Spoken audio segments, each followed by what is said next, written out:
ரம்மியமான ஒரு சூழ்நிலையில் நம்ம சிரிக்க போகிறோம், சிரிச்சிட்டு இருக்கோம். இந்த இடம் பார்த்துச்சே எனக்கு இந்த இடத்த கொடுத்து யாருன்னு கேட்டேன். விசாலாட்சிங்க. அவங்க மனசு ரொம்ப விசாலம்தான். ஸோ வாழ்த்துக்கள். இங்கே நான் ஜோக்ஸு கேட்டேன்னு சொல்கிறத விட ஐம் இன்ஸ்பயர்டு. எனக்கு புது புது ஐடியாஸ்லாம் வருது. இந்த இடத்த பார்த்து நான் ஒரு சரித்திர நாவலாசிரியன். இந்த இடம் பார்த்து கன்னிமாடம் மாதிரி இருக்குது. புறாக்கள்லாம் பறக்குது. ஆனால் ஆண்களுக்கு இந்த புறாவோட இது எச்சம்லாம் ரொம்ப கெடுதல்னு இது மீனாவோட ஹஸ்பண்ட் அப்படி தான் இறந்தாருங்க. அதுக்கப்புறம் ஒரு பிளாட் தோணுது. அந்த காலத்தில் அரசிகள்லாம் ஏன் கன்னிமாடத்தில் புறாக்களை வச்சாங்க? அரசர்களை கொல்றதுக்கு தான் இப்போ தோணுது. ஆமாம், காலி பண்ணுறதுக்கு. இப்போது கரண்ட் அஃபேர்ஸோட நான் ஒரு பத்திரிகையாளன்றதால் கரண்ட் அஃபேர்ஸோடு ஆரம்பிக்கிறேன். ஒரு பக்கம் ஸ்டாலின், இன்னொரு பக்கம் எடப்பாடியார், ஒரு பக்கம் விஜய், இந்த பக்கம் நாம் தமிழர் சீமான். நாலுத்தில் எது வரும் அப்படின்னு ஒருத்தர் நம்ம விழுப்புரமில் எலெக்ஷன் மீட்டிங்கில் நான் கேட்டேன். இது ஜோக். இது நாலுத்தில் எது வரும்? நாலுமே வரும். யாராவது கண்டுபிடிக்க முடியுமா? நாலுமே வரும். எடப்பாடியும் வரும். மே 4 நாலுமே வரும். ரிசல்ட்டு நாலுமே வரும். ஐயா, ஸோ நான் இங்கே அப்பாவோட தூதுவனாக வந்திருக்கேன். எங்கள் வீட்டில் சூழ்நிலை நகைச்சுவை தான். நான் பிறந்த போது கிளுகிழுப்பு சத்தம் கேட்கல. நகைச்சுவை தான், கலகல சிரிப்பு தான். ஏன்னா எங்கள் மன்னாரன் கம்பெனி பார்த்துருப்பீங்க இல்லையா, தங்கவேலு காமெடி. அது எங்கள் அப்பாவோட லைஃப்பில் எங்கள் அப்பாவும் எங்கள் அம்மாவும் நடந்த ஒரு இது. ஏன்னா அது அவரோட வாழ்க்கை. என்னென்னா அப்பா ஒரு எக்ஸ்போர்ட் அண்ட் இம்போர்ட் கம்பெனியில் வேலை பண்ணிகிட்டு இருந்தார். அப்போது ஸ்ரீதர் முதல் தடவையாக வீனஸ் பிக்சர்ஸில் காதலிக்க நேரமில்லை, கல்யாண பரிசு இயக்க போகிறார். 4ஆம் கிளாஸ்லேருந்து 2 பேரும் ஒன்றா படித்தவங்க. கிருஷ்ணதேவராயர், தெனாலிராமன், அக்பர், பிர்பல், அப்படி தான் இவ 2 பேரும் சின்ன வயசுலேருந்தே பழகினாங்க. அந்த மாதிரி தான் இவங்க நட்பு இருந்தது, கடைசி வரைக்கும் இருந்தது. 4ஆம் கிளாஸில் ஒன்றா படித்தாலும் 6 நண்பர்கள். அவர் படம் டைரக்ட் பண்ணவுடனே அப்பா மிமிக்ரி ஷோலாம் பண்ணுவார். சின்ன வயசுலேருந்து நகைச்சுவையை வளர்த்துக்கிட்டார். எப்படின்னா தேவன் அந்த எழுத்தாளர் அந்த இதெல்லாம் அவருக்கு பிடிக்கும். அவர் கல்யாணமே ஒரு இந்த மன்னாரன் கம்பெனி மாதிரி தான். கரெக்டாக கல்யாணம் ஃபிக்ஸ் ஆச்சு. ஆஃபீஸில் இருக்கார். ஸ்ரீதர் வந்துட்டார். நான் கல்யாண பரிசுன்னு ஒரு படம் இயக்க போகிறேன், நீ காமெடி எழுதணும் வசனகர்த்தாவா அப்படின்னு சொல்லி அழைச்சின்னு போயிட்டார். வீட்டில் கல்யாணம் நிச்சயத்து பொண்ணு வீட்டில் சொல்லலை, வேலையிலேருந்து சினிமா மாதிரி. அந்த காலத்துலலாம் சினிமா சேர்ந்தால் பொண்ணு கொடுக்க மாட்டாங்க, வைதீக குடும்பம் அப்படின்னு. இங்கே எங்கள் அம்மா கதை என்னென்னா, எங்கள் அம்மா ஒரு பத்திரிகையாளர். அந்த காலத்துலேயே ஜெகன்மோகினியில் வைமு கோதநாயக்கி அம்மாள் பெரிய ரைட்டர், ஃப்ரீடம் ஃபைட்டர். அதில் அம்மா அசிஸ்டண்ட் எடிட்டராக வேலை பண்ணாங்க. அவங்களோட இது சினிமா துறை. சினிமாவில் சாவித்ரி, மாதுரி தேவி எல்லாரையும் பேட்டி கண்டு எழுதுகிற வேலை. ஆனால் அவங்க பத்திரிகையாளர் வேலையை உட்பி மாமியார் வீட்டில் சொல்லலை. ஸோ இவங்க இதை மறைச்சிட்டாங்க, இவங்க இதை மறைச்சிட்டாங்க, அப்படியே கல்யாணம் பண்ணிக்கிட்டாங்க. ஸோ கல்யாணம் முடிஞ்சு தே கம்பேர்ட் நோட்ஸ். காலங்காலத்தால் 7 மணிக்கு வீனஸ் பிக்சர்ஸில் கார் வந்துடும் அப்போ வச்சுட்டு போக. எந்த இம்போர்ட் அண்ட் எக்ஸ்போர்ட் கம்பெனியில் 7 மணிக்கு கார் அனுப்புகிறான்னு சொல்லி அம்மா இன்வெஸ்டிகேட் பண்ணி அப்புறம் கண்டுபிடிச்சிட்டாங்க சினிமான்னு. சினிமானெலாம் சொல்லாத, எங்கள் வீட்லேயும் ஒத்துக்க மாட்டாங்க, உங்கள் வீட்லேயும் ஒத்துக்க மாட்டாங்க. ஸோ கொஞ்சம் சமாளிச்சிரு, நான் சினிமாவில் தான் சேல் பண்ண போகிறேன், பயண போகிறேன்னு. அப்படின்னா ஒரு கண்டிஷன், நான் பத்திரிக்கையாளர், அது உங்கள் வீட்லேயும் சொல்லி நீங்கள் கன்வின்ஸ் பண்ணுங்க, எங்கள் வீட்டில் சொல்லி நான் convince. So that's how Mannaran company came. அவர் மன்னாரன் கம்பெனின்னு சொன்னது ரியல்லையே ஒரு கம்பெனி இருந்தது நெல்லூரில். அவள் பெரியப்பா கம்பெனி. அவர் 1 வருஷம் அப்பா கிட்டே பேசலை. நான் மன்னாரன் கம்பெனி ஃப்ராடு கம்பெனி மாதிரி ஆக்கிட்டேன்னு சொல்லி 1 வருஷம் பேசலை. அப்புறம் அது ரொம்ப பாப்புலர் ஆனவொடனே தொடர்ந்து ஸ்ரீதர் ட்ராஜடி படங்களாக எடுத்துகிட்டு வந்தார். நெஞ்சில் ஓர் ஆலயம், பிழிய அழுத படம். எல்லோரும் ஸ்ரீதர் அப்பாவை பார்க்க இங்கே திருவள்ளிக்கேணி வீட்டுக்கு வருவார். அப்போ பக்கத்தில் இருக்கிற மாமிகள் எல்லோரும் வாயில் துணியை வச்சு துக்க கேட்குற போய் என்னை இப்படி கொண்டுட்டிங்களே டாக்டரை அப்படின்னு சொல்லி ஒரே இது அப்பா சொன்னார், நீ வந்து கொஞ்ச நாளைக்கு சீரியஸ் பெண்களெல்லாம் அழ வைக்காத, காமெடியாக இதாக எடுக்கலாம்னு சொல்லி பீச் கரையில் போய் காதலிக்க நேரமில்லை கதையை டிஸ்மிஸ் பண்ண. Just like that. இப்போ எல்லாம் கோடிக்கணக்கில் வந்து ரூம் போட்டு டைட்டிலில் டிஸ்கஸ் பண்ணுறாங்க. ஆனால் என்டையர் ஸ்கிரிப்ட் ஆஃப் காதலிக்க நேரமில்லை காந்தி சிலை பின்னாடி அங்கே தான் எழுதப்பட்டது. அந்த அந்த காலத்தில் கணேஷ் ஐயர்னு ஒருத்தர் சுண்டல் தின்னு வருவார். பச்சை டின்னில் சுண்டல் முறுக்கெல்லாம் வச்சு டர்பன் கட்டிண்டு திருவள்ளிக்கிணக்காரங்களுக்கு தெரிஞ்சிருக்கலாம். அவர்கிட்ட 4 அண்ணாக்கு சுண்டல் வாங்கும், அவ்வளோதான். அதுதான் அந்த என்டையர் கதை. இதுக்கு அங்கே தான் உட்காருவாங்க. டெய்லி 4 அண்ணா சுண்டல் 2 பேரும் ஷேர் பண்ணிப்பாங்க. அப்பா வந்து பானட்டில் உட்காந்து எழுதுவார் கதை, ஸ்ரீதர் வந்து உள்ளே உட்காந்து கார் உள்ளே உட்காந்து. ஏன்னா காமெடியும் இதுவும் சிங்க்ரனைஸ் ஆகிறது. அவர் ரொமான்ஸ் எழுதுறாரு, இவர் காமெடி. ஆனால் அழகாக ஜெல் பண்ணாங்க. அது வந்து அது வண்டர்ஃபுல் டீம். இப்போ அவக்காய் ஊறுகான்னு போட்டிங்கன்னா நுஸ்விட் மாங்காய், குண்டூர் மிளகா, கடல் உப்பு எல்லாம் கலந்தா காம்பினேஷன் நல்லா. அந்த மாதிரி எப்படி டீம் அமைஞ்சது, இதுதான் காட் சென்ட். அதில் வந்து நிறைய விஷயங்கள் மேக்கிங் ஆஃப் காதலிக்க நேரமே தனியாக ஒரு இது பேசலாம். அந்த மாதிரி இருக்கச்சே இவர் இந்த வீட்டில் இதை மறைச்சதால் இதை அப்புறம் குட்டு வெளிப்பட்டது. தி கம்பேர்ட் நோட்ஸ், இந்த காதலிக்க நேர்மலை எல்லாம் வந்தது. காதலிக்க நேர்மலை போது நிறைய அனுபவங்கள். காஞ்சனாவை வந்து கோவை செழியன்னு ஒருத்தர் இன்ட்ரடியூஸ் பண்ணார். ஒரு ஏரோஸ்டஸ் ரொம்ப அழகாக இருக்காங்க, ரொம்ப ஸ்லாங்லாம் நல்லா இருக்குதுன்னு சொன்னதால் அப்பாவும் ஸ்ரீதரும் ஃப்ளைட்டில் அதுக்கே போனாங்க காஞ்சனாவை பார்க்க. முதல் பார்வையிலேயே ஷீ வாஸ் டேஸ்லிங், உடனே புக் பண்ணிட்டாங்க. அதனால தான் என்ன பார்வை உந்தன் பார்வைன்னு பாட்டு ஆரம்பிக்கும். அந்த பாட்டில் எல்லாம் அந்த படம் பார்த்துருப்பீங்கன்னு நினைக்கிறேன். காதலிக்க ஓகே ஓகே அந்த காதலிக்க நேரமில்லை ஒரு ரெட் கார் வரும் அந்த பாட்டில். அந்த பாட்டு ஷூட்டிங் போதே ஒரு பிரச்சனை ஆச்சு. என்னென்னா காதலிக்க நேரமில்லை அந்த பாட்டில் முதல்ல காஞ்சனா வந்து அங்கே நிற்க போகிறாங்க கேமரா முன்னாடி. மேக்கப்லாம் ஆயிடுச்சு, வந்து நிற்கிறாங்க. திடீர்னு ஸ்ரீதருக்கு மூடு மாறிடுச்சு. இன்னும் ஃப்ளாஷியாக இருக்குது இந்த இடம்.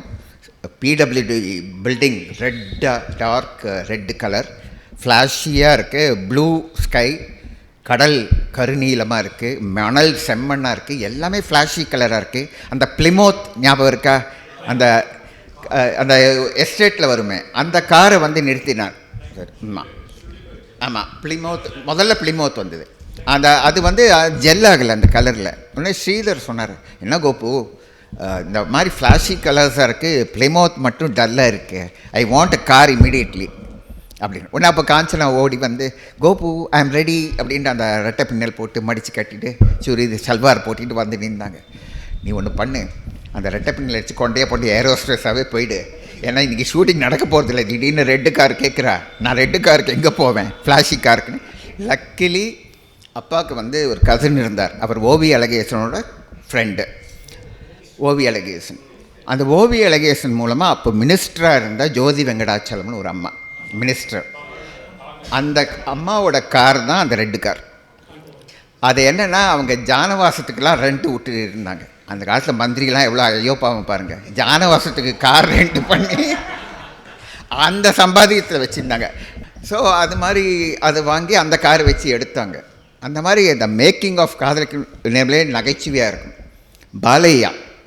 பாலையா வந்தால் அந்த நரம்பு பயிலுக்கு என்ன டைலாக் எழுதியிருக்க அப்படின்வார். வந்த உடனே முதல்ல, ஏன்னா அந்த போட்டி இருந்தது அவளுக்குள்ளே நடிக்கிறதுக்கு, அந்த நரம்பு பயிலுக்கு என்ன எழுதியிருக்க அப்படின்னு. நாகேஷ் உடனே நாகேஸ்வரம் என் அப்பங்காரனுக்கு என்ன எழுதியிருக்க அப்படின்னு. ஸோ 2 பேரும் அவங்க வசனத்தை படிக்க மாட்டாங்க, மற்றவங்களோட வசனத்தை படிப்பாங்க. ஸோ அது கவுண்டர் எப்படி கொடுக்குறது. அந்த கெஸ்ட் ஹவுஸில் வந்து ஒரு சீன் வரும். அவர் பாட்டு கச்சேரி நடத்திட்டு இருப்பான், மியூசிக் இது. அப்போ முத்துராம், வேஷதாரி முத்துராம்னு அழைச்சின்னு வருவார் பாலையா, பெரிய பணக்காரன் நினச்சிட்டு. அங்கே வந்து அதில் அந்த தபலா அடிக்கிறவர் யார் தெரியுமா? சங்கர் கணேஷில் சங்கர். ஓகே. ஸோ அங்கே வந்து அந்த தபலா அடிக்கிற இதில் வந்து இந்த டியூன் தான் போட போகிறேன் அந்த சாங்க்கு, இது ஓகேயா அப்படின்னு கேட்பார் இல்லையா நாகேஷ். அந்த சீனில் முத்துராமன் முதல் தடவை பார்த்தீங்கன்னா வேஷப்படுத்த கச்சிதம் கனகச்சிதம் அப்படின்வார். ஆக்சுவலி முத்துராமன் ஷாக் ஆகிடுவார், ஏன்னா அவர் வேஷம் போட்டுன்னு வந்திருக்கார் இல்லையா. அவர் என் படத்தில் ஒரு வேஷம் கட்ட சொல்லுங்களேன் உங்கள் ஃப்ரெண்டு அப்படின்வா நாகேஷ். ஸோ இந்த மாதிரி இருக்குச்சு. ஒரு இடத்துல நாகேஷோட டெலிவரி ஆஃப் டைலாக்ஸ் ரொம்ப ஃபாஸ்ட்டாக இருக்கும். அவரோட பாடி லாங்குவேஜும் அவர் டைலாக்கும் சிங்க்ரனைஸ் ஆகாது. முதல்ல பாடி லாங்குவேஜ் போயிடும், அப்புறம் இது அப்புறம் சிங்க்ரனைஸ் பண்ணிக்கிட்டார் லேட்டர் ஸ்டேஜில். ஆனால் நெஞ்சில் ஓராயத்தில் தான் வந்தார். நெஞ்சில் ஓராயத்தில் பாலாஜி தான் அழைச்சின்னு வந்தார், நடிகர் பாலாஜி. கோபு என்னோடய ட்ராமாலாம் நடிக்கிறான், கொஞ்சம் சான்ஸ் கொடுங்க அப்படின்னாரு. அப்போ அவர் இங்கே பார்த்துட்டு இவ்வளோ ஒல்லியாக இருந்தார், கொஞ்சம் தான் சான்ஸ் தர முடியும், இப்படி இருக்காரு அப்படின்னாரு. அந்த மாதிரி அவர் பேர் குண்டுராவ், பேருக்கும் அவருக்கு பொருத்தமே இல்லையே அப்படின்னு நாகேஷ் சொன்னேன். ஸோ அந்த சீனில், கெஸ்ட் ஹவுஸ் சீனில் வந்து இதெல்லாம் வந்து அப்பாவோட விஷயம் பேசுகிறேன், என் விஷயம் அப்புறம் வரேன். அவர் வந்து கெஸ்ட் ஹவுஸில் வந்து நாகேஷ் என்ன பண்ணார், இன்ட்ரடியூஸ் பண்ணுவார். இவர் தான் கிருஷ்ணகிரி கிட்டப்பா, இது எங்கள் அப்பான்னு இன்ட்ரடியூஸ் பண்ணோம். நாகேஷ் வந்து இவர் தான் கிருஷ்ணகிரி கிட்டப்பா எங்கள் அப்பா அப்படின்ட்டு. பாலையா இல்லை பாருங்கள், பாலையாவோட அவர் ட்ராமா ஆர்டிஸ்ட் இல்லையா, இதெல்லாம் பிஹைண்ட் த சீன் நடந்தது. பாலையா வந்து டக்கு இல்லை அதை தவறு கட்னு ஸ்ரீதர் சொன்னார். ஏன்னா இவர் தான் கிருஷ்ணகிரி கிட்டப்பா எங்கள் அப்பான்னு இப்படி காட்டணும், அவர் வந்து இவர் தான் கிருஷ்ணகிரி கிட்டப்பா எங்கள் அப்பா அப்படின்னு டைலாக் ஃபேஸ்ட்டாக சொன்னதால் இவர் தான் எங்கள் அப்பான்ற மாதிரி ஒரு இது வந்தது. அப்போது பாலையா எக்ஸ்பீரியன்ஸ் மேன் இல்லையா, டக்குன்னு இப்படின்னு ஒரு ரியாக்ஷன் கொடுத்தார். என்னடா அவனை அப்பாவை சொல்கிறேன்ற அந்த இது வந்தது. கட்னு சொன்னால் பாலையா ரியாக்ஷனை பார்த்தவொடனே நல்லா இருக்கு, விட்டுடு அப்படின்ட்டார். ஏன்னா அதுவே காமெடி ஆகிடுது அந்த சீனு. இந்த மாதிரி மேக்கிங் ஆஃப் இதில் இப்போ அனுபவம் புதுமை பாட்டு, அனுபவம் புதுமை அவனிடம் கண்டேன், அதில் ராஜஸ்ரீ ஒரு பிங்க் நைட்டி போட்டிருப்பாங்க, அவர் இது போட்டிருப்பார்.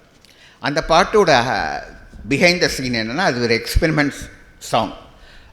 அந்த பாட்டில் வந்து காஸ்டியூமை விட்டுட்டாங்க, காஸ்டியூம் போட்டு எங்கேயோ தொலைஞ்சு போச்சு, பொள்ளாச்சியிலேருந்து போகச்சு ஆழியார் டேமுக்கு.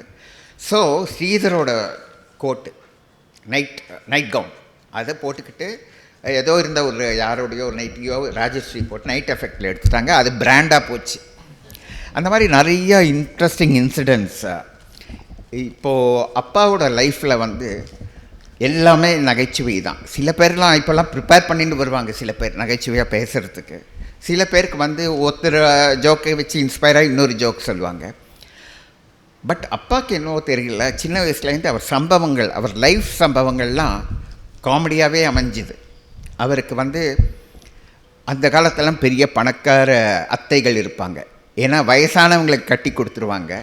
அவர் வந்து சொத்தை வைஃப் பேரில் வச்சுட்டு கிளம்பிடுவார். ஸோ அந்த சொத்தை வச்சுக்கிட்டு அண்ணன் பிள்ளையோ தம்பி பிள்ளையோ தத்து எடுத்துகிட்டு இருப்பாங்க. எங்கள் அப்பாவோட அத்தை வந்து அந்த மாதிரி தான், பெரிய காஞ்சிபுரத்துலலாம் வீடு இருக்குது, நீ அத்தைக்கு தத்து கொடுக்க போகிறேன்டா உடனே அப்பா கிட்டே சொல்லியிருக்காங்க.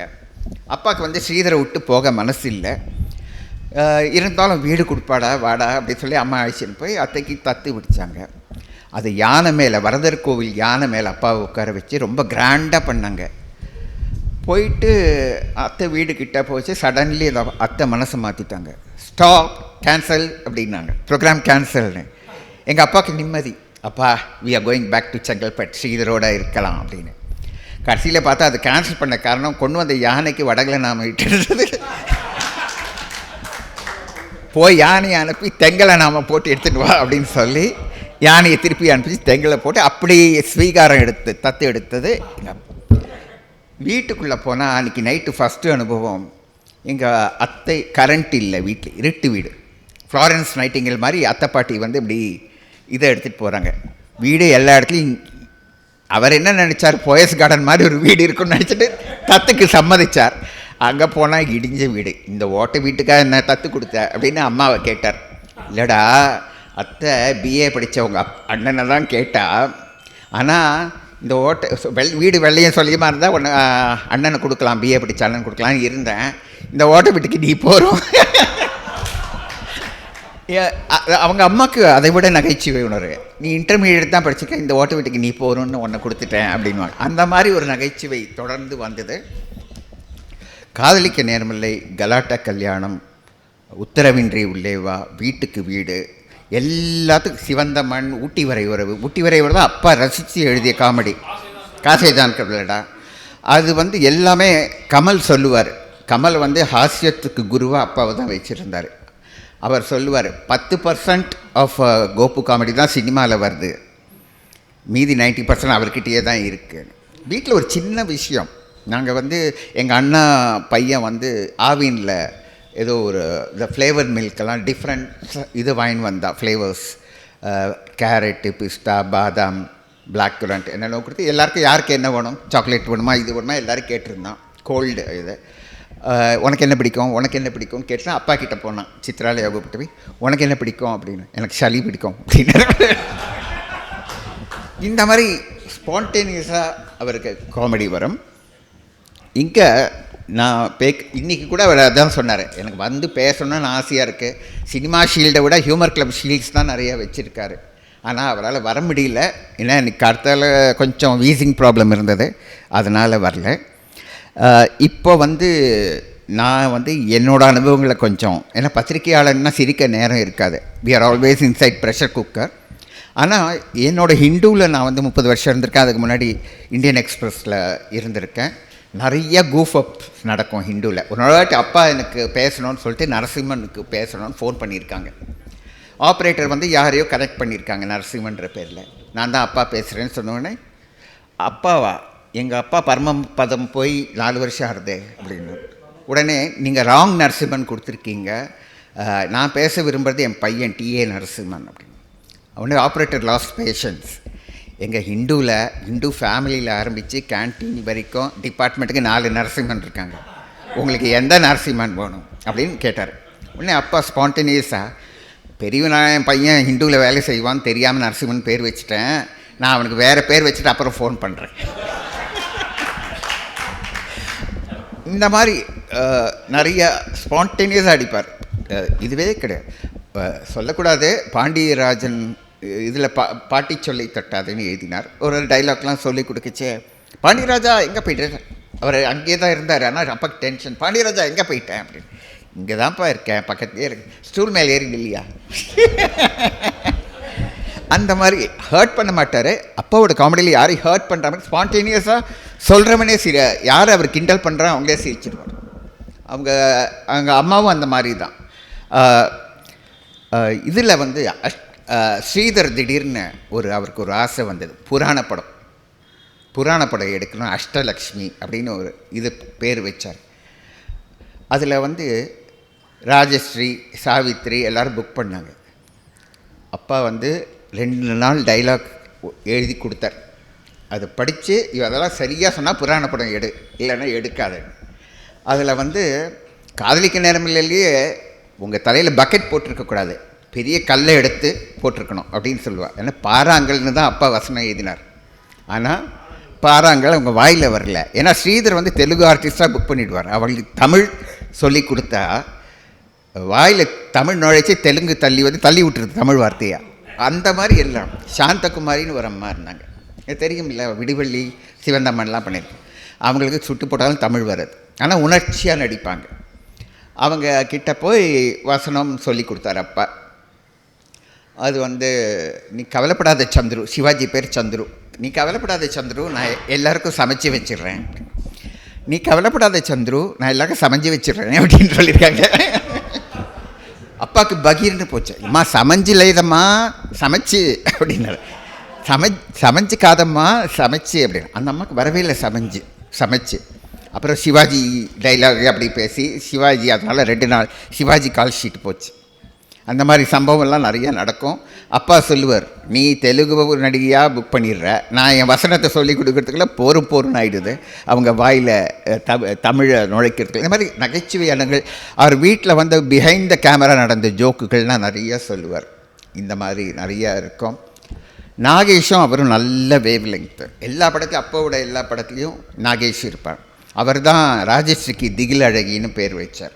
ஏன்னா பாமா விஜயத்தில் அவர் பேர் ராஜஸ்ரீ பேர் திகில் அழகின்னு வரும். ஏன்னா இவங்க கர்நாடகாவில் காதலிக்க நேரமில்லை வெற்றி விழா கொண்டாட போது தேவர் அட்டாக் பை கன்னடிகா சாவுலு.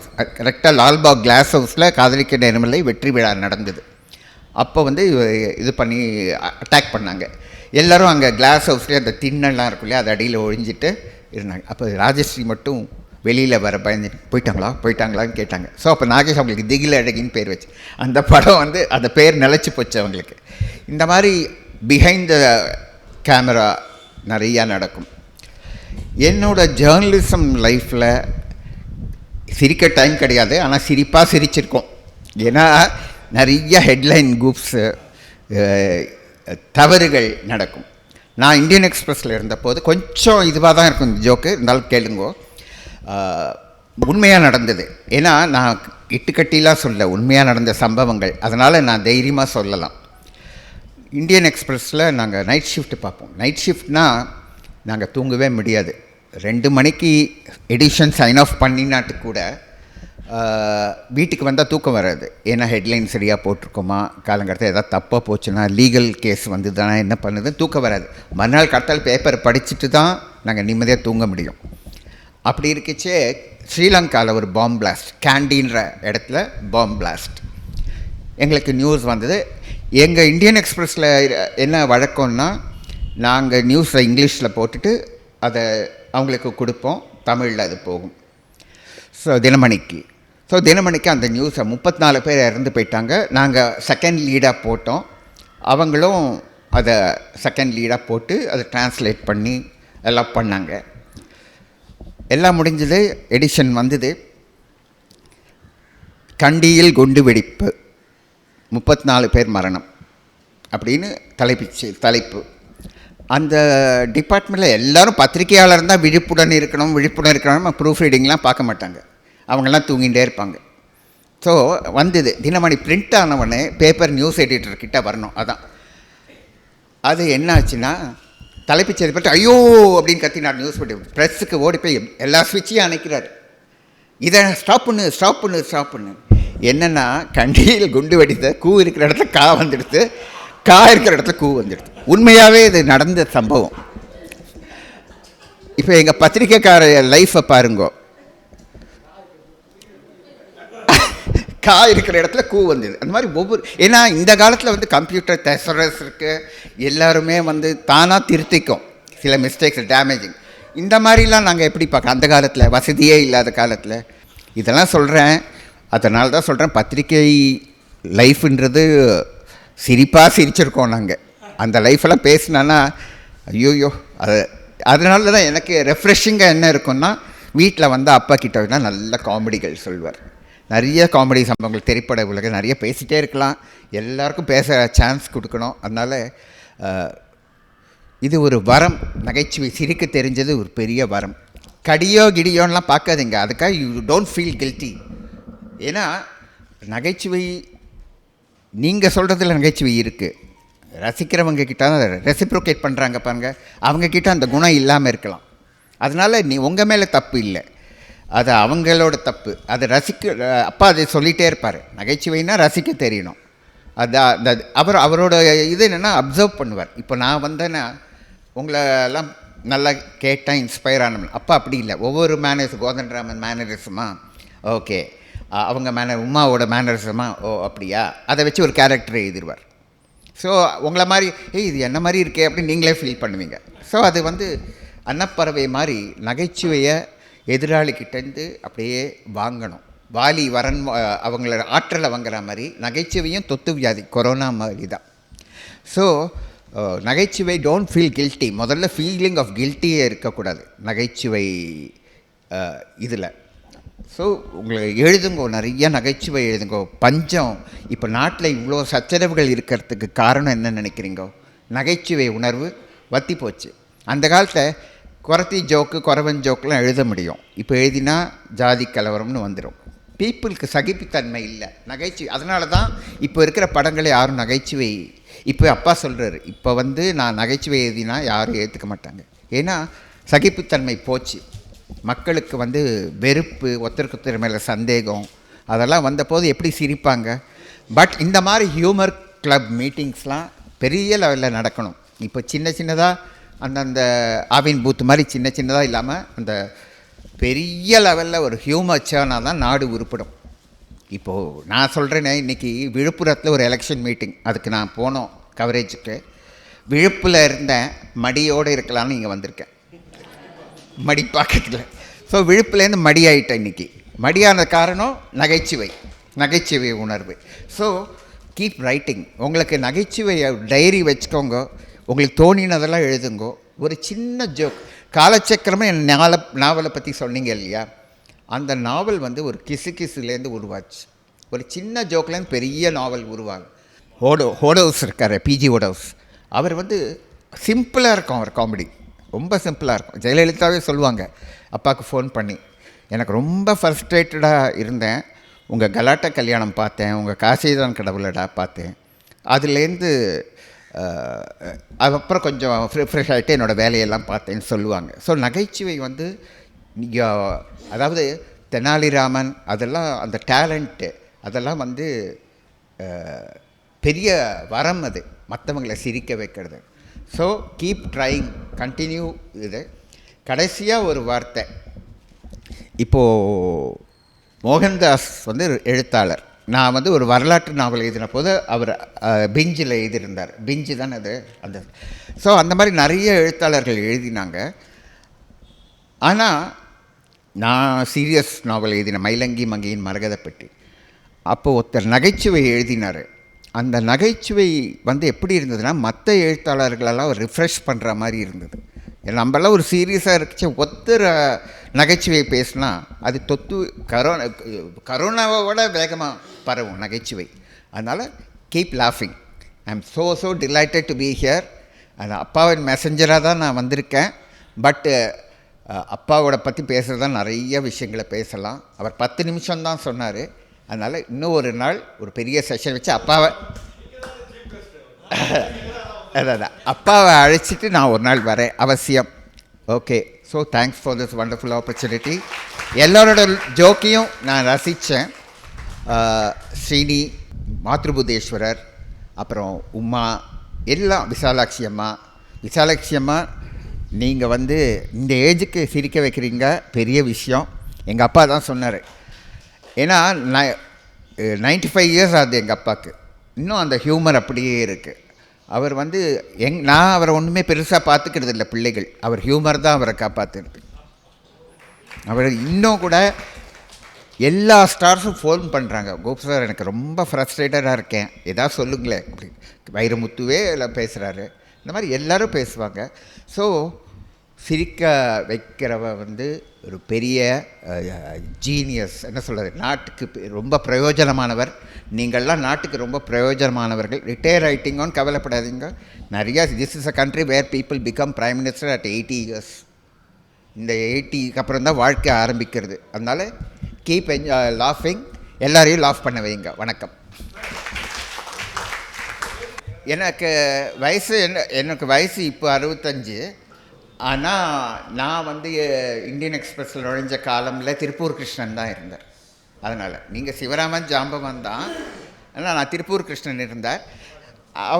ஜாம்பவான்கள் இருந்தால் கூட நைட் ஷிஃப்டில் ஜாம்பவான்கள்லாம் இருக்க மாட்டான். நைட் ஷிஃப்டில் தொண்டரடி பொடி தான் இருப்பாள். அப்புறம் இன்னும் ஒரு விஷயம், இங்கே வந்து எனக்கு பெரிய பிறந்த வீட்டுக்கு வந்த மாதிரி இருக்குது. ஏன்னா எல்லாமே எனக்கு தெரிஞ்ச முகங்கள், எழுத்தாளர் முகங்கள் இதெல்லாம். அங்கே மீரான் பாய் இருக்கார் பாருங்கள், என்னோடய 5 வயசில் அவரோட நான் விளையாடியிருக்கேன்.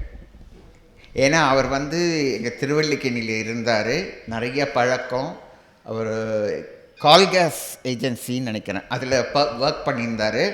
நாங்கள் எதிர் வீடு, அப்போவே எங்களுக்கு பழக்கம். அவர் தங்கியிருந்த அந்த கடை இருந்த வீடு தான் யாருதுன்னா, நஞ்சுன்ராவ்னு பெரிய டாக்டர் இருந்தார், MCNS, அந்த இதுதான் அந்த கடை இருந்தது. அந்த MCNSஸை பற்றி ஒரு விஷயம் சொல்லணும். அது அவர் வந்து யாருன்னா கன்னடக்காரர், கேனராவில் இருந்தார். இங்கே மெடிக்கல், அது இந்த ராமகிருஷ்ணா மிஷன் இருக்கு இல்லையா, இப்போது அந்த ஓனர் அவர் தான். He donated that building to இது. அவருக்கு வந்து தமிழ் மேலே பற்று பயங்கரம்.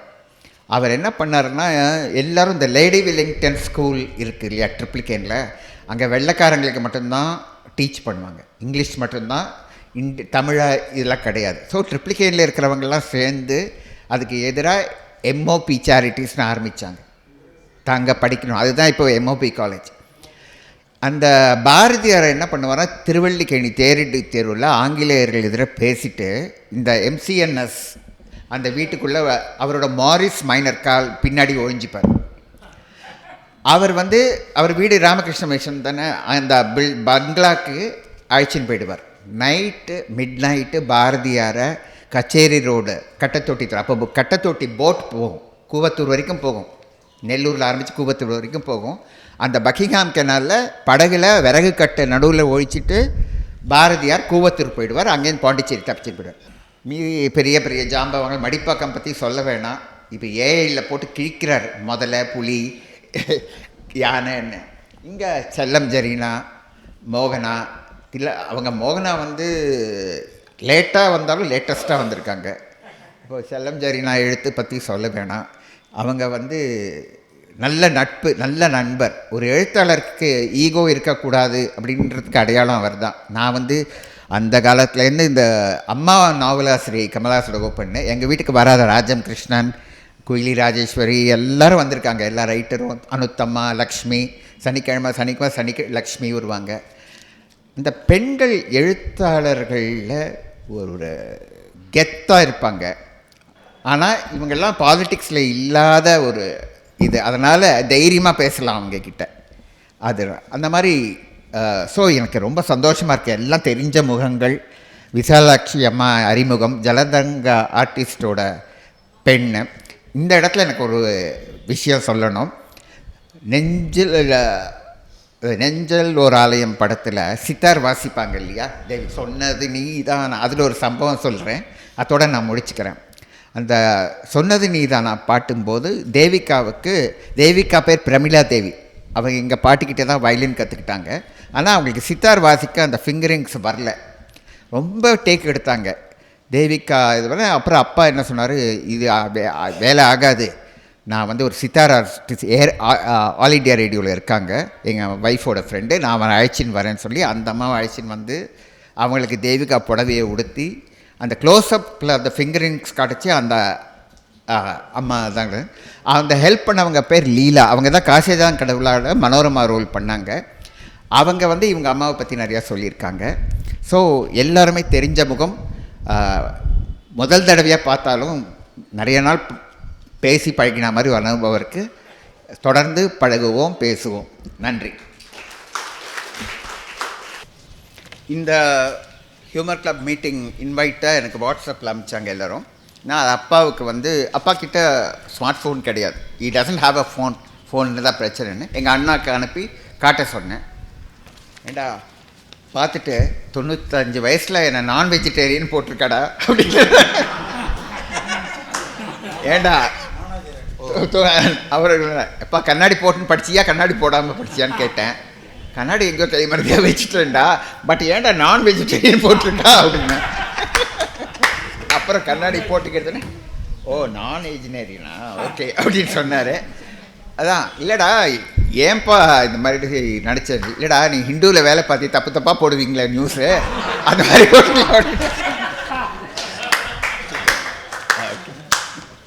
அவர் வந்திருந்தானா இந்த ஈவினிங்கே வேறு. அதாவது அபவ் 90 அவங்களுக்கு வந்து நான் ஏஜ்ரியன்னு சொல்லுவாங்க, அபவ் 90 அதனால் போட்டிருக்காங்க. அவர் அப்படி எடுத்துக்கிட்டார். அப்போ ஸ்க்ரீன்னு ஒரு படம், பத்திரிக்கை, ஆமாம் பாம்பே பேஸ்ட் பத்திரிக்கை, திலேக் மந்திர் அப்படி அப்படின்னு பெரிய படங்கள்லாம் எடுத்து banner, திலேக் Mandir, Pyaar K John.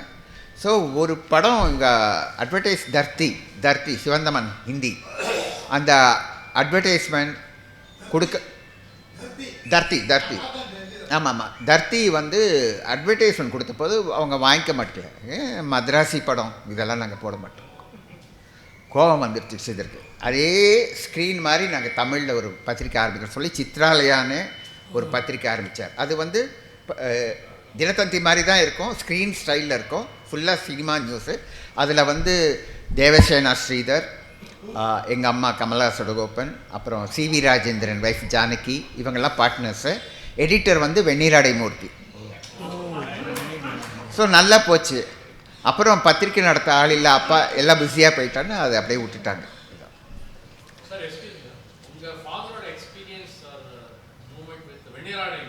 வெந்நீராடை மூர்த்தி இன்ட்ரடியூஸ் பண்ணது அப்பா தான். அதாவது அப்பாவுக்கு ஒரு ராசி, அவரோட படத்துலலாம் ஒரு கேமியோ ரோல், ஸ்ரீதர் நம்பிக்கை அது, அப்பா வந்து ஒரு கேமியோ ரோல் பண்ணணும் அப்படின்னு. முதல் படத்துலேயே அப்பா கேமியோ ரோல்லாம் பண்ணிடுறோம். அப்போ ஒரு நாள் வந்து நீ காமெடி நல்லா நடிக்கிறிய, நீ ஏன் நடியேன் அப்படின்னா அப்பாவுக்கு வந்து இன்ட்ரெஸ்ட் இல்லை. எப்போ நீ நடிக்க ஆரம்பித்தாலும் ஸ்கிரிப்டு சேர்ன் அவுட் பண்ணுற இது போயிடும். அப்பா நல்ல ஆக்டர். இன்ஃபேக்ட் மாயா பசார்னு ஒரு ட்ராமாவில் அப்பா வெண்ணிராடை மூர்த்தி உடம்பு சரியில்லை, அப்போ வந்து அவர் ரோலை காசே தான் கொடுத்த அப்பா தான் பண்ணார். ஸோ அந்த மாதிரி ஒரு இது எதனால் வெண்ணிராடை மூர்த்தி எப்படி இன்ட்ரடியூஸ் பண்ணாங்கன்னா எல்லாமே வெண்ணிராடை படம் போது தான், எல்லாமே நியூ. அப்போ எம்ஜிஆர் சிவாஜி பெரிய லெவலில் இருந்தாங்க, நியூ கமர்ஸை வச்சு சேலஞ்சு பண்ணணும். இந்த ஸோ அந்த படத்தில் வந்து ஜெயலலிதா, வெண்ணிராடை மூர்த்தி, அப்புறம் நிர்மலா இவங்களெல்லாம் இன்ட்ரடியூஸ் பண்ணாங்க. நிர்மலாவை ஆக்சுவலி காதலிக்க நேர்மலையே கொண்டு வந்துட்டாங்க. ஸ்ரீகாந்த் ஆல்சோ அதான் சொல்கிறவோ எப்படி இன்ட்ரடியூஸ் பண்ணோன்னு சொல்லிடுறேன். அது வெண்ணிராடை நிர்மலாவை ஏற்கனவே காதலிக்க நேர்மலையே ராஜஸ்ரீ ரோலில் இன்ட்ரடியூஸ் பண்ணி ஒரு சீன் எடுத்தாங்க. அந்த அம்மாவுக்கு கொஞ்சம் அப்போ அனுபவம் இல்லை, அதனால் ஸ்டாப் பண்ணிவிட்டு ராஜஸ்ரீயை போட்டாங்க. இந்த படத்தில் வந்து வெண்ணிராடை நிர்மலா அந்த ரோலுக்கு முதல்ல வந்து ஹேமமாலினி தான் புக் பண்ணாங்க. அப்போ Hema Malini she was acting slowly rising. ஆனால் அவங்கள வந்து ப்ரொஃபைலில் வந்து ரொம்ப கண்ணெல்லாம் ஒட்டி அந்த மாதிரி இருந்தாங்க. ஸோ டிஸ்ட்ரிபியூட்டர்ஸ் வேணான்னு சொல்லிட்டாங்க.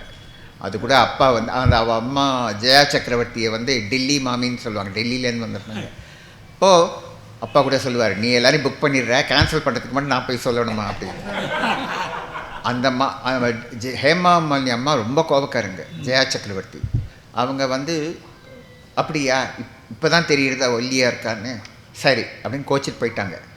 ரொம்ப நாள் கழித்து ஜிதேந்திராவும் ஹேமாலியும் ஹிந்தியில் தயாரிக்கிறதுக்காக போய் கால் ஷீட் கேட்கறதுக்காக போகணும். கோபி நீ போய் கால் ஷீட் கேடு அப்படின்னாரு. ஏன்னா போனால் நல்ல மரியாதை கொடுத்து நல்லா வரவேற்றுட்டு ஹேமாலினி வந்து கேட்குறாங்க அப்பாவை, இப்போ நான் ஒல்லியா இல்லையே அப்படின்னு கேட்குறேன். ஸோ அப்படி தான் அந்த படத்தில் ஹேமாலினி தான் புக் பண்ணாங்க. அப்புறம் அவங்க போயிட்டு வெண்ணிராடையில் அந்த ரோலுக்கு, இந்த ஸ்ரீகாந்த் ரோலுக்கு தான் ஆளே கிடைக்கல. ரவிச்சந்திரனை பார்த்தாங்க, இது பார்த்துறாங்க, ஜென்டில்மேனாக ஸ்மார்ட்டாக இருக்கணும், டாக்டர் லுக் இருக்கணும் அப்படின்னு சொல்லிச்சு யூஎஸ் கான்சல்டேட் பாஸ்போர்ட் விஷயமா ஏதோ பேசுறதுக்காக போயிருந்தாங்க. அங்கே ஸ்ரீகாந்த் வாஸ் எம்ப்ளாய். இது அவர் ஒன்றுமே பேசலாம் இல்லை, அவர் பாட்டு ஸ்டைலாக இருந்து ஏதோ ஃபாரினர் மாதிரி போனார். அந்த ஆளோட நடை நல்லா இருக்குது. அந்த படத்தில் பாருங்கள், அம்மம்மா காற்று வந்த ஸ்ரீகாந்தை நடக்க விட்டு பின்னாடி காப்பார், ரொம்ப அழகாக இருக்கும் நடை அது. ஸோ அவரை புக் பண்ணார். வெண்ணிராடை மூர்த்தி எப்படி புக் பண்ணாங்கன்னா காமெடி ரோலுக்கு சும்மா சும்மா நாகேஷே வேணாம், ஒரு வெரைட்டி கொடுக்கலாம், கொஞ்சம் கல்ச்சர்டாக இருக்கணும் அப்படின்னு சொல்லிட்டு ஒரு ஆள் தேடிட்டு இருந்தாங்க. வெண்ணிராடை மூர்த்தியை இந்த மாதிரி வாண்டட்னு பேப்பரில் விளம்பரம் கொடுத்து அதை பார்த்து வந்தார்.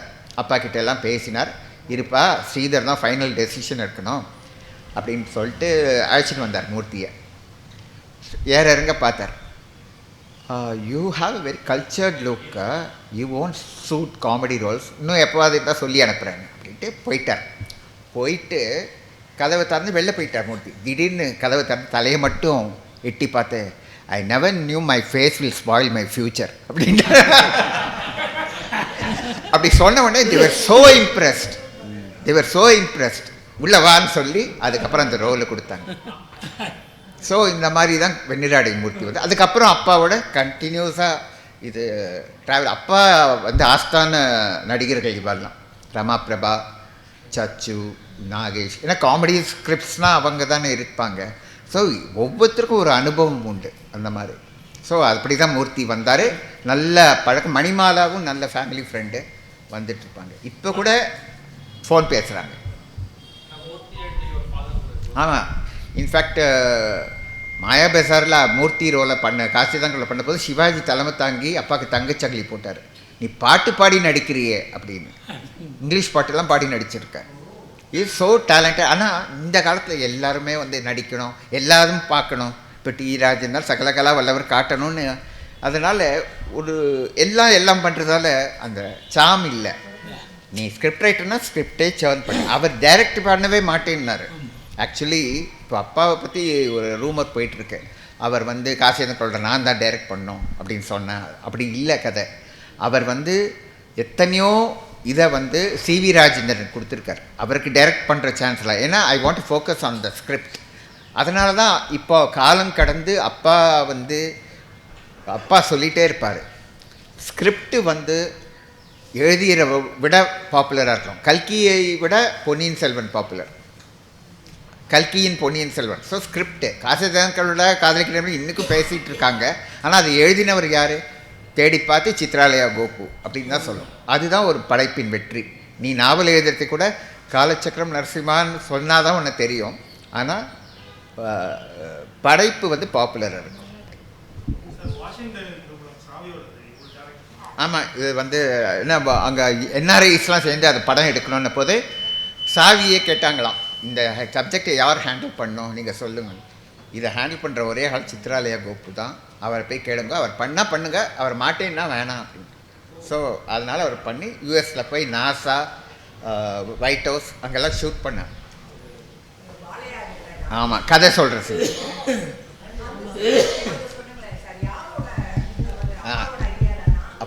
அப்பா தான் நான் சொன்னேன் இல்லையா, இப்போ உங்களோட பேசுனா உங்கள் மேனரிசம் அப்படியே எடுத்துட்டுருவார். வாலி பாதி சக்தியை வாங்குற மாதிரி உங்களை இமிட்டேட் பண்ணி காட்டுவார். அப்படியே ஒன்றும் இல்லை, இதுக்காக சொல்லலை. கமலே வந்து சில டைம் வந்து நாகேஷோட இதை பார்க்கச்சே நான் உங்களை தான் நினைப்பேன், உங்கள் பாடி லாங்குவேஜ் தான் நாகேஷுக்கு இருக்குது. ஆமாம், நாகேஷ் அப்படியே அப்பா சொல்லி கொடுத்தது தான் அந்த கதை சொல்கிற சீனில் வச்சார். அப்பா அதை பாஸ்கி ஸ்பீச்சில் நடித்து காட்டினார். என்னென்னா, தாதா மிராசி புதிய பறவை டைரக்டர், அவர் ஒரு மர்ம கதை சொல்ல வந்தார். வாயில் வார்த்தையே இல்லாமல் கதை சொன்னார், சைகையிலேயே. அதை இன்ஸ்பயர் பண்ணி தான் அந்த கேரக்டர் எழுதப்பட்டேன். ஆனால் அந்த சீன் பிரமாதமாக வந்த காரணம் பாலையா, அவரோட ரியாக்ஷன். ஆமாம்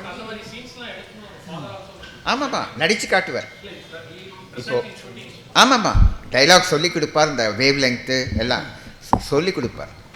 கலாட்டா கல்யாணமில் ஒரு சில எங்கள் வீட்டில் ஒரு லூஸ் இருக்குல்ல அப்படின்வா சச்சு, ஒன்றா அப்படின்வா. எங்கள் வீட்டில் ஒரு லூஸ் இருக்குல்லன்னா அந்த ஒன்றான்னு சொல்லச்சே ரொம்ப பேர் அதை ஸ்லிப் பண்ணிடுறா. அது கத்தி முனையில் ரத்தம் மசானத்தில் முத்தம் அப்படி 2 படம் விட போகிறேன் அப்படின்னு வர்ற நாகேஷ் ரொம்ப ஃபாஸ்ட்டாக சொல்லுவார். அந்த ஜோக்கை அப்புறம் 4வது வாட்டி பார்க்கச்சே நிறைய பேருக்கு அது புரிஞ்சு சிரித்தாங்க. ஸோ அந்த டைமிங் வந்து அப்பா தான் சொல்லிக் கொடுப்பார். நாகேஷை திட்டிக்கிட்டே இருப்பார், நீ வந்து டைலாகை வந்து சிங்க்ரனைஸ் பண்ணு பாடி லாங்குவேஜோட. அவர் மெல்லமாக தான் அந்த லெவலுக்கு வந்தார். பாலையாக்கும் அவருக்கும் பயங்கர போட்டி. சவரட்டி பயிலை நரம்பு பயிலேன்னு சொல்லுவார்ல, தில்லானா மௌனாமல்ல, அது காதலிக்க நேரமில்லையே சொல்லி இந்த வார்த்தை தான். ஆமாம், ஒன்றும் இல்லை, ரொம்ப நாகேஷும் அவரும் சேர்ந்தால் ஒரே கூத்து தான். ஒரு வாட்டி திருவள்ளிக்கேணியில் வீடு இருந்தது. அந்த கோவில் புறப்பாடும் போது அந்த இது பிரபந்தம் சொல்கிறவங்கெல்லாம் அந்த உட்காந்துருந்தாங்க. எங்கள் வீட்டு வாசலில் உட்காந்துருந்தாங்க. நாகேஷ் கார் ஓட்டின்னு வந்தார். எங்கள் வீட்டு வாசலில் இந்த இவங்கெல்லாம் உட்காந்துருக்க பார்த்து போயிட்டு வீட்டுக்கு போயிட்டார். பேசாமல் போயிட்டு ஃபோன் பண்ணி, கோப்பு நல்லா இருக்கியா? என்ன இல்லை, உங்கள் வீட்டு வாசல் ஒரே ஐயராக உட்காந்தாங்களே. இல்லை, அப்பா சொன்னார், இல்லைப்பா கோவில் புறப்பாடுக்காக வந்தாங்க, அதுக்காக. டச்வுட் அவர் ஹியூமர் அவரை காப்பாற்றிட்டுருக்கு. 95 ஆகுது. டிஏ மதுரம் அம்மா அப்பா வந்து என்எஸ் காலத்துலேருந்து எழுதிட்டுருக்காரு. தங்கவேலு எல்லாருக்கும் எழுதியிருக்காரு. இப்போ கோவை சரலா வரைக்கும் எழுதியிருக்காரு. மதுரம் அம்மாலேருந்து. மதுரம் அம்மாவும் அப்பாவும் ஒரே நாளில் ஹாஸ்பிட்டலில் படுத்திருந்தாங்க. தினத்தந்தியில் கூட செய்தி வந்தது. நகைச்சுவை கதாசிரியர், நகைச்சுவை நடிகை இருவரும் ஹாஸ்பிட்டலில் இருக்கா. யார் முந்தின்ற மாதிரி எழுதிட்டான், அவ்வளோ எழுதிட்டான். ஏன்னா அப்பாவுக்கு லிவர் ப்ராப்ளம், அந்த அம்மாவுக்கு வேறு ஏதோ ப்ராப்ளம். அப்போ வந்து டிஏ மதுரம் அம்மா எங்கள் அம்மாவை கூப்பிட்டா, எப்படி இருக்காங்க கோபு அப்படின்னாங்க. ஏன்னா மதுரமுக்கு அப்பா மேலே ரொம்ப பிரியம். ஏன்னா திரைப்பட இண்டஸ்ட்ரி வரத்துக்கு முன்னாடியே அப்பாவோட மிமிக்ரி ஷோக்கெலாம் தலைமை தாங்கியிருக்காங்க. ஸோ அந்த ஸ்ரீதர்கால சின்ன வயசுலேயே தெரியும். ஸோ இது கவலையேப்படாத, நான் போயிட்டே இருக்கேன், என்னோடய ஆய்வுலையும் சேர்த்து அவனுக்கு கொடுக்குறேன், அவன் பெரிய நீண்ட நாள் வாழ்வான், நிறைய எழுதுவான்னா அதுதான் நடந்தது. ஸோ ஹியூமர் தான் காப்பாற்றுது. நீங்களும் சிரிச்சுட்டே இருந்தால் எல்லோரும் 90 தான், எல்லோரும் நான் ஏஜிரியன் தான். ஓகே, நானே எழுதியிருக்கேன். சிரிப்பாலயம்னு ஒன்று எழுதியிருக்கேன், வானதி பதிப்பகத்திற்கு. சித்ராலயம் இந்த ஹிந்து போட்டிருக்கு, சிரித்ராலயான்னு ஹிந்துவில் கேட்கலாம் நீங்கள், வானதி பதிப்பகமில் கிடைக்கும். அப்புறம் புஸ்தகா அதுலேயும் அப்பாவை பற்றி புக்ஸ் இருக்குது. நான் இப்போது பேசுனது ஒரு டிப் ஆஃப் த ஐஸ்பர்க் தான். அந்த நகைச்சுவை இதெல்லாம் பார்த்தீங்கன்னா எல்லா ஈவெண்ட்ஸையும் ரெக்கார்ட் பண்ணியிருக்கேன். அதனால் ஒரு வாட்டி பாம்பேயில் இவர் போயிருந்தபோது கமலும் வந்திருந்தார். நானும் ஒரு தொழிலாளி அப்படின்னு ஒரு படம், அதுக்கு கமலும் அப்பாவும் போயிருந்தார். அப்போ வந்து ஒரு சாதாரண பாலிவுட் நடிகை, ரொம்ப பெரிய ஆள்லாம் கிடையாது, சாதாரண நடிகை வந்து நமஸ்தே கோபு சார்னு வந்தார். அப்பா வந்து எழுந்து நமஸ்தே அப்படின்னாரு. அப்பா எழுந்ததால் கமல் எழுந்து கை கூப்பிட்டார். ஸோ சினிமா இண்டஸ்ட்ரி வந்து பிஹைண்ட் த சீன்ஸ் தான் நிறைய இன்சிடென்ட்ஸ் இருக்கும். எல்லாத்தையும் ஹியூமராக எதிர்கொள்ளுங்களேன். யாராவது எல்லாமே கோபமாக உங்ககிட்ட யாராவது பேசினா கூட அதில் இருக்கிற ஹியூமரை நீங்கள் எடுத்துட்டிங்கன்னா ஒரு அருமையான மாலை பொழுது பிஹைண்ட் த ஸ்க்ரீனை கிட்டத்தட்ட 1 மணி நேரம் நம்ம மனத்திலே கொண்டு வந்துட்டார். அவர் பாராட்டுவோம்.